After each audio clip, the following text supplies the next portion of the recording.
Welcome to the Leader of the Opposition, Keir Starmer. Thank you, Mr. Speaker. I heard what the Prime Minister said at the beginning of this session, but frankly it raises more questions than answers.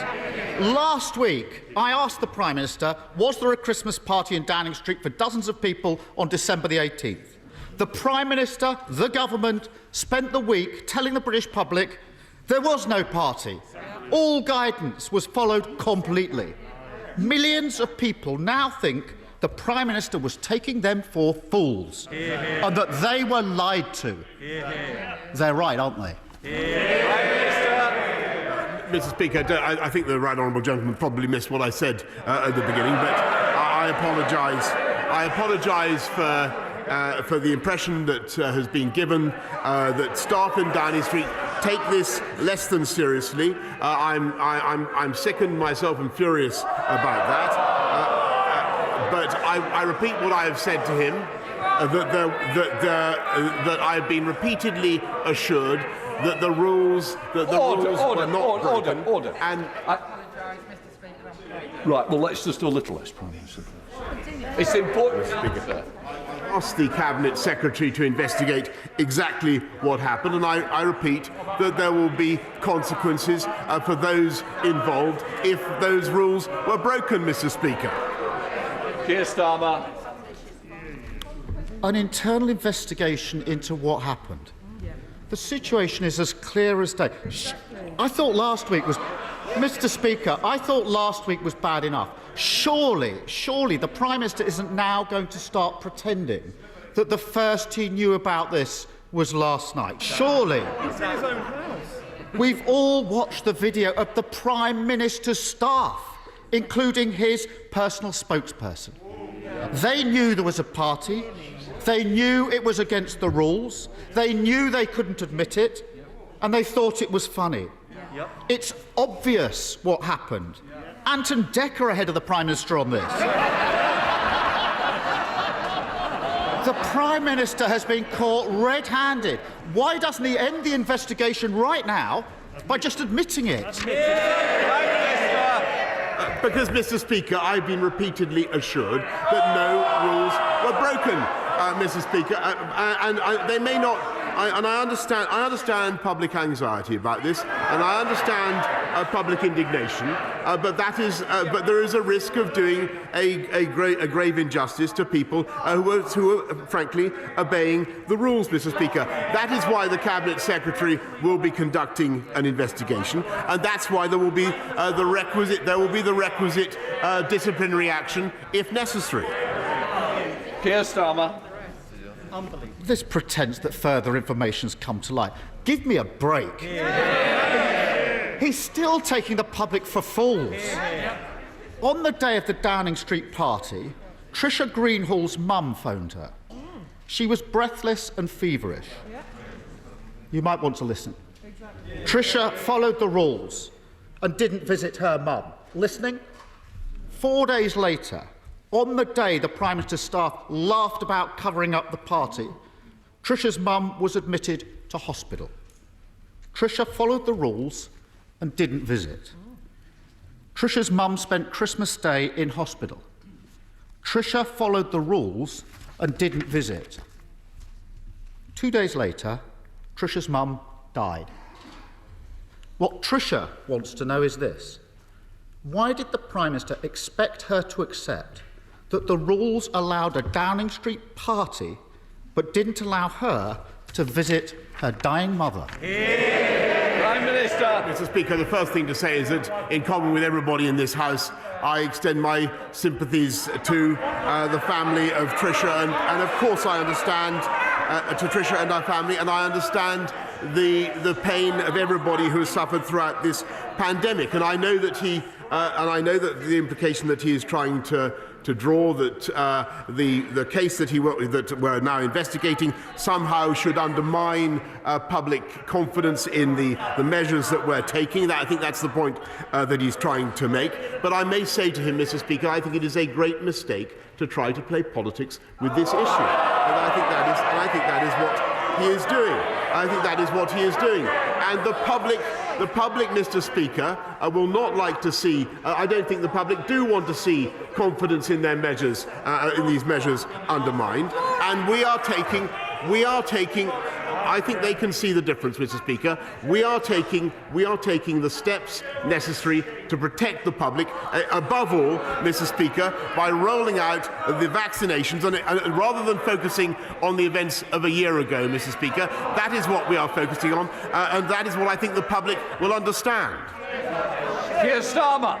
But it's not just the events of a year ago, is it? We are facing a new variant. Yep. We may well be in Plan B this afternoon. Even the Prime Minister, must understand the damage he's done to his credibility in enforcing the rules now and in the future. Exactly. Tricia made an enormous personal sacrifice to do the right thing, to follow the rules and help defeat the virus. That's what she was asked to do. Most people were just like Tricia last Christmas. No one was dreaming of a Zoom Christmas, turkey dinners for one, gifts exchanged at service stations. But the virus was out of control. 489 people died of COVID on the day of the Downing Street party. So the British people put the health of others above themselves and followed the rules. Isn't the Prime Minister ashamed that his Downing Street couldn't do the same? Prime Minister. Mr.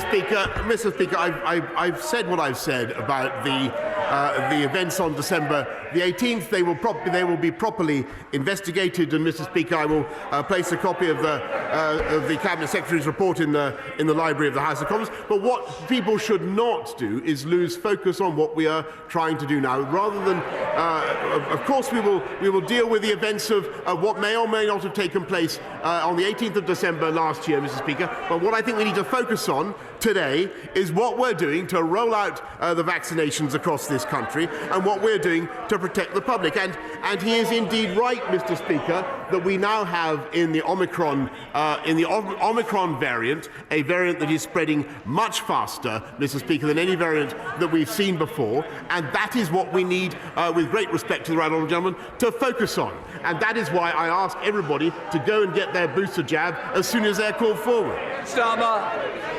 The Prime Minister apparently wants us to focus on what's happening today. There were no government spokespersons on the media this morning. I see the Health Secretary has made it to the chamber.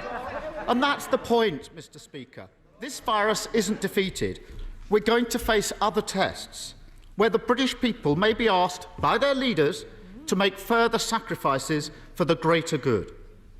Her Majesty the Queen sat alone when she marked the passing of the man she'd been married to for 73 years. Leadership, sacrifice, that's what gives leaders the moral authority to lead. Does the Prime Minister think he has the moral authority to lead and to ask the British people to stick to the rules? Not only that, Mr. Speaker, but the Labour Party and the Labour leader in particular have played politics, Mr. Speaker, throughout this pandemic. I've got to hear what the Prime Minister is saying, because if I don't know when something is said, and I must hear the Prime Minister. Prime Minister. Yes, Mr. Speaker, and if I may say so, throughout this pandemic, the Leader of the Opposition in particular has done nothing but play politics to try to muddy the waters, to confuse the public and to cause needless confusion about the guidance. The public, Mr. Speaker, have not been so confused, and they have not been fooled. And they have got on with implementing the guidance, and they have got on in particular, Mr. Speaker, with showing great commitment to the health of this country by going forward to get vaccinated. Order. Prime Minister. Mr. Streeting, we've had this the week before. I'm not having this every week. No, if you want to be on the front bench, behave like you're meant to be there. Prime Minister. Mr. Speaker, at every stage, the Labour leadership and the Labour right honourable gentlemen have tried to muddy the waters and to play politics, whereas the people of this country have not been fooled. And in particular, they have come forward to get vaccinated faster than any other country in Europe. We've now done 20 million boosters, Mr. Speaker. That is the single best thing that we can do, and I encourage everybody to keep going and get their booster jab. That's so desperate, and even his own side can see it. Last week, the Prime Minister told us there was no party. Now he thinks there's something to investigate. The Justice Secretary thinks that the police don't investigate crimes from a year ago. Well, I ran the Crown Prosecution Service, and I can tell him that is total nonsense. Mr. Speaker, at Westminster Magistrates Court, right now, the CPS are prosecuting over a dozen breaches of COVID restrictions last December, including those, Prime Minister, who hosted parties. They're doing their job, enforcing the law set in Downing Street. Will the Prime Minister support the police and support the CPS by handing over everything the government knows about parties in Downing Street to the Metropolitan Police? Prime Minister. Mr. Speaker, of course we will do that, and we will get on with the investigation by the Cabinet Secretary. Mr. Speaker, he continually wants to play politics with this issue. We want to get on with our job of protecting this country during the pandemic, and Mr. Speaker, delivering the fastest vaccine rollout in Europe, fighting the drugs gangs, Mr. Speaker, when the party opposite was to decriminalise Class A drugs, Mr. Speaker, and backing our borders bill, Mr. Speaker. They have an opportunity to focus on that tonight. Why not back our borders bill, Mr. Speaker, and have life sentences for people traffickers? That's what the Leader of the Opposition should be doing. That's what I urge you, rather than playing politics. Fiona Bruce. Yeah. As we celebrate. Thank you, Mr. Speaker. We are standing on the cliff edge of yet another challenging moment in this pandemic. Omicron cases are rising at a rapid rate over the coming weeks. Tough decisions will again have to be made to save lives and protect our NHS. Mr. Speaker, trust in leadership is a matter of life and death. Downing Street willfully broke the rules and mocked the sacrifices we have all made, shattering the public's trust. The Prime Minister is responsible for losing the trust of the people. He can no longer lead on the most pressing issue facing these islands. The Prime Minister has a duty, the only right and moral choice left to him. It is for his resignation. When can we expect it? Prime Minister. Mr. Speaker, the party opposite, and indeed the other party opposite, are going to continue to play politics. I am going to get on with the job. Ian Blackford. No dignity from a Prime Minister that quite simply just doesn't get it. Mr. Speaker, people across these islands have followed the rules, even when it meant missing friends and family, missing births, missing funerals, missing the chance to be beside a loved one in their dying moments.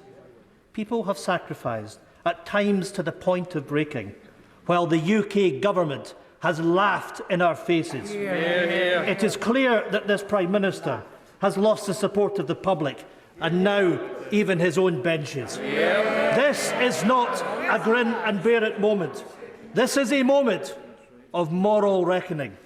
Every member of the Conservative benches must now decide, is this the man to lead these islands when lives are at stake? It is clear that this Prime Minister intends to desperately cling on to power, and I have nothing left to say to a man whose answers we simply can't trust. So, Mr. Speaker, Order. I will hear this question, whether the front bench like it or not. Can I just say, I'm expecting better behaviour. The public out there are questioning this Parliament. Don't answer that question. Ian Blackford. questioning this Parliament and questioning this Prime Minister that we cannot trust. It is clear that the Prime Minister desperately is clinging on to power, and I've got nothing left to say to a man who we simply cannot trust. So, Mr. Speaker, it is time for members in this House to act. If he doesn't resign, then he must be removed. Prime Minister. Mr. Speaker, I thank the right honourable gentleman for his vote of support and thanks, vote of confidence. But I can tell him that I am going to get on with the job, and I believe. that is what is the right thing to do, and I think it is very, very sad that when the public need to hear clarity from their officials and from politicians, the parties opposite are trying to muddy the waters about events or non-events of a year ago, Mr. Speaker, and that is what they are doing today. We now have a closed question. Bob Seeley. Number 5, please, Mr. Speaker. Prime Minister. I thank